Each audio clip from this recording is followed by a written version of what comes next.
भाई देखिए, दो बातें हैं। पहली बात तो इंसान को अपने मन पर काबू रखना चाहिए, अपनी बुराई को अपने ऊपर कभी हावी नहीं होने देना चाहिए।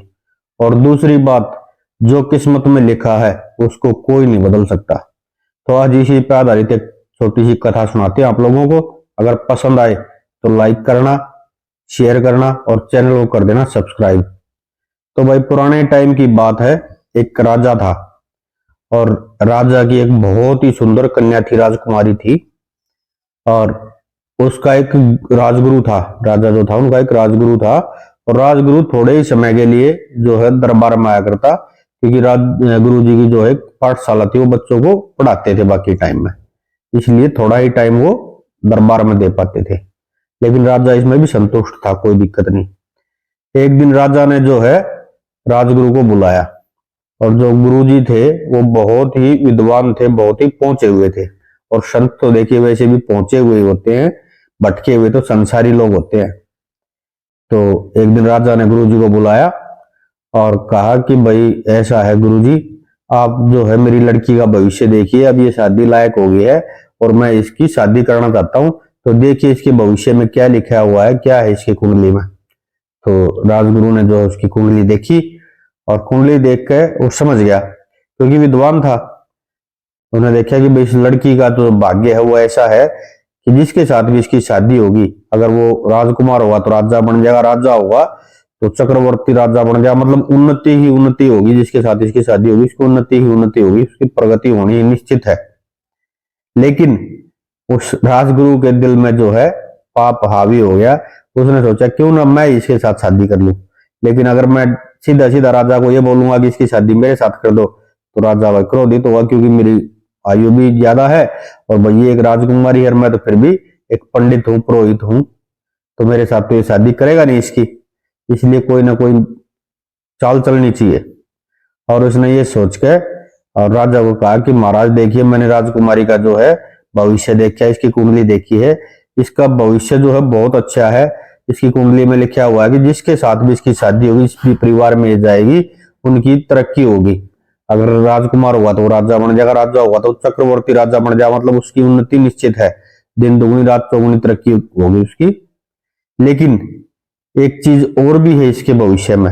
राजा ने पूछा, बताइए गुरुजी ऐसी क्या समस्या है। पहले इसके भविष्य में ये समस्या है, अगर सीधा सीधा इसकी शादी कर दी जाएगी तो विनाश भी हो सकता है सामने वाले का और आपके परिवार का भी विनाश हो जाएगा। तो राजा चिंतित हो गया कि गुरुजी बताइए फिर इसका कोई उपाय। तो गुरुजी ने कहा, महाराज इसका तो एक सीधा सा उपाय है कि इसको जो है ना आप एक लकड़ी के बक्से में बैठा दीजिए और उसमें अच्छे हीरे मोती जवाहरात सोना चांदी रख दीजिए और इसको नदी में बहा दीजिए। जो भी जिसको भी ये मिलेगी उसी के साथ इसकी शादी हो जाएगी। हाँ, लेकिन बक्सा इस हिसाब का बनाना है कि जिसमें ये जीवित रह सके, और धन दौलत इसलिए रखनी है कि ताकि इसको भविष्य में कोई दिक्कत ना हो। राजा ने कहा ठीक है।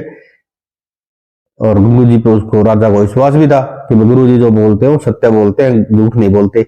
लेकिन राजा को क्या पता था कि इस गुरु जी पे पाप हावी हो गया है, इसके दिल में कपट है। अब राजा ने ऐसा ही किया, बहुत सुंदर एक बक्सा तैयार करवाया और लड़की को भी समझा दिया, राजकुमारी को भी, बेटे देख तेरे भाग्य में यही लिखा हुआ है और तू चिंता मत कर, जिसको भी तू मिलेगी, जो भी तेरे को नदी में से निकालेगा वही तेरा पति होगा, उसी के साथ तेरे को शादी करनी है। ठीक है बोला पिताजी। लड़की को बक्से में बिठा दिया गया, अच्छे हीरे मोती जवाहरात सोना चांदी रख दिया गया और नदी में बहा दिया। और गुरुजी इधर से दौड़ते हुए अपने पाठशाला में गए और बच्चों को बोला, भाई बच्चों ऐसा है, आज तुम्हारी छुट्टी है और तुम्हें मेरा एक काम करना है। बच्चों ने कहा बताओ गुरुजी, क्योंकि बच्चों को छुट्टी का तो बहुत उत्साह होता है। बताओ गुरुजी क्या करना है। बोला सब लोग जो है नदी पे जाओ, 25-30 बच्चे थे, और एक बक्सा जो है वो तैरता हुआ आएगा, उस बक्से को यहाँ लेके आना और मेरे कमरे में रख देना है और बाहर से जो है कुंडी लगा देनी, मैं चाहे कितना भी चिल्लाऊं दरवाजा नहीं खोलना है। ठीक है, कोई दिक्कत नहीं गुरुजी। बच्चों को तो भाई चाव हो गया, लेकिन नदी में नहाएंगे भी और मजे करेंगे और गुरुजी का बक्सा जो निकाल के ला देंगे। अब इधर से राजकुमारी जिस बक्से में थी उसको राजा ने प्रभावित कर दिया नदी में, और जैसे बक्सा तैरता हुआ रहा था तो इधर से किसी राजा को राजकुमार अपने सिपाहियों के साथ शिकार खेलने आया हुआ था और वो नदी के किनारे बैठकर आराम कर रहा था और उसने एक जिंदा भालू भी पकड़ रखा था। शिकार के उससे कोई दिक्कत नहीं। अब जैसे वो नदी किनारे बैठा था, उसकी नजर पड़ी कि एक बक्सा तैरता हुआ रहा है। अब उसने सिपाहियों का आदेश दिया, भाई बक्से को निकाल के लेकर आओ, देखते इसमें क्या है। सिपाही बक्से को निकाल के ले गए, खोल लिया बक्सा, तो उसमें राजकुमारी, बहुत सुंदर और अच्छा सारा धन। राजकुमार ने पूछा, भाई आप कौन है? राजकुमारी ने अपना परिचय दिया, मैं उस राजा की लड़की हूँ और ऐसे ऐसे मेरे पिताजी ने बोला था, तो आप ही मेरे पति हैं। और राजकुमारी ने अपना हीरे की अंगूठी राजकुमार को पहना दी। इधर से राजकुमार ने भी उसको अंगूठी पहना दी और उनका हो गया विवाह। और राजकुमार ने क्या किया, वो जो जिंदा भालू पकड़ा हुआ था वो उस बक्से में बंद करके और उसको बहा दिया नदी में। इधर से बच्चे तलाश में कि भाई गुरुजी ने बोला था बक्सा तैरता हुआ आएगा, और वो भालू जिस बक्से में था वो बक्सा तैरता हुआ आया। बच्चों ने उसको निकाला और गुरुजी के कमरे में रख दिया। और गुरुजी का आदेश था बाहर से कुंडी लगा देना, और मैं चाहे कितना भी चिल्लाऊं दरवाजा नहीं खोलना है। अब गुरुजी तो खुश हो गए, ले भाई अब इस मक्को में खोल लूंगा, राजकुमारी निकलेगी, मेरे साथ शादी हो जाएगी।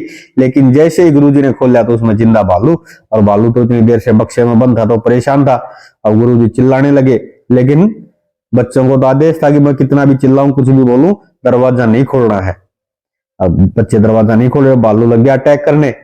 साधु ने फिर, वो जो गुरुजी थे उसने फिर चिल्लाया, और कुछ बच्चों ने सोचा भी कि दरवाजा खोल दिया, क्या पता गुरुजी सच में कुछ मुसीबत में हो। लेकिन जो मॉनिटर था उसने कह दिया, नहीं गुरुजी का आदेश है, दरवाजा नहीं खोलना है।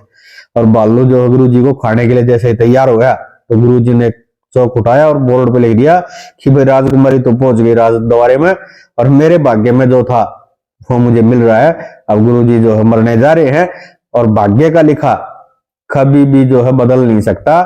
और इंसान को जो है अपने मन पर काबू रखना चाहिए, अपने हीन भावना अपने ऊपर हावी नहीं होने देनी चाहिए। तो राजकुमारी तो राजकुमार को मिल गई, उसकी शादी होगी, वो राजकुमार से राजा बना और फिर चक्रवर्ती राजा बना, और गुरुजी को जो है भालू ने खा लिया। तो परमात्मा का लिखा जो है वो कभी बदल नहीं सकता, उसके न्याय पे कभी शक नहीं करना चाहिए, और इंसान को अपनी नीयत जो है काबू में रखनी चाहिए, अपना पाप अपने ऊपर हावी नहीं होने देना चाहिए। तो ये थी छोटी सी कथा। अगर पसंद आई हो तो लाइक करना, शेयर करना और चैनल को कर देना सब्सक्राइब। और भाई पुराने टाइम में जो है ये बुढ़े बुढ़िया का प्यार प्रेम भी कसूता था, इनकी लड़ाई भी कर दी हो यार थी, और लड़ाई हो जा रही थी, बोल चाल बंद कर दिया थे। वो न्यू एक बुढ़ा और बुढ़िया भाई, और बुढ़े बुढ़िया की बात हो गया रोड़ा, बोल चाल होगी बंद। बंद होगी तो तड़के बूढ़े जाना था खेत में, बूढ़ा क्या ना खाटवा तो उठा अपना लौट रहा, और बूढ़ी अपना लाग रही काम काज, क्यों बोल चाल बंद हो रही, अपना एक लिए लाग रही बेचारी काम, और सारा काम जा लिया खेत में। और बुढ़िया ने रोटी बना के भी धर दी, बूढ़ा खाटवा तो उठे को थोड़ा बंद रहा था एक काटड़ा, बुढ़िया काटड़े मांग बोली फिर, बलिया रे काटड़े ये दुनिया खेत में जा लियो लोग क्यों ना जा। बूढ़े ने देख लिया तिरत बोल रहा है, बूढ़े ने फिर काटड़े मांगे जवाब दिया, बलिया काटड़े इस दुनिया ने रोटी खा लियो लोग किसका खा। बुढ़िया ने फिर काटड़े मां कही, बोले रे काटड़े वही आमदरी है तार क्यों ना खा। बूढ़ा ने बोला देखे बोल चाल तो हुई ली, तू तार क्यों ना लिया।